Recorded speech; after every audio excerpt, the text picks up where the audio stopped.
আসসালামু আলাইকুম। আজকের রেসিপিতে থাকতেছে চিকেন কষা এবং হলো চা। আমাদের গ্রামের ভাষায় আজকে আমি কথাটা বলবো। এখানে যে প্রথমেই মুরগির গোশগুলো সুন্দর করে তেলে ভেজে নিচ্ছে। সুন্দর করে ভেজে ভেজে ভেজে ভেজে যখন লাল হয়ে যাবে টকটাকা, তখন আম্মু দিবে দুধ। এর ভিতর দুধ, জাতীয় প্রকারের মশলা, তারপরে দিবে এর ভিতর হলো কি চিকেনগুলো। হলো চিকেন কেন বললাম রে, মুরগিগুলো দিবে।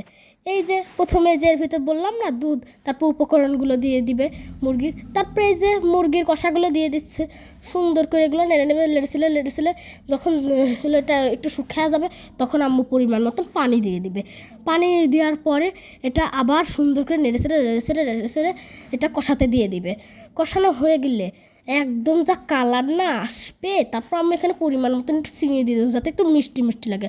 আর গোশের পরেতে দিলে একটু গরম মশলা। ভাই রে ভাই, কি কালার!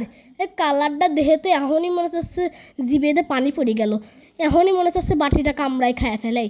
খাওয়ার সময় যা হয়েছিল, সবাই খাই তো প্লেট টেলেট সাইটে পিটে খাইছে। যা মজা হয়েছিল, হালকা মিষ্টি দুধের একটা ফ্লেভার।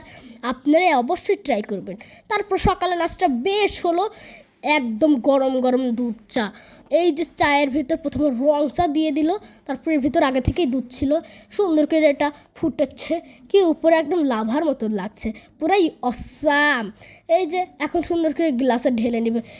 কালারটা হালকা হলেও কি সুন্দর যে খাইতে লাগে। আপনাদের দাওয়াত থাকলো আমাদের বাসায়, একবার এসে খাইয়ে যাবেন। তো কি কালার দেখে তুই এক্ষুনি মগটা ভাঙি চুরি খেয়ে ফেলবার ইচ্ছে করতেছে। আমার বুবু তো আবার দুধ চা খায় না, দুধ খাওয়া মানা, চিনি খাওয়া মানা। আমার বুবুর জন্য একদম পাইলছো লাল চা। আমার বুবু তো দুধ চার মজা নিতে পারলো না।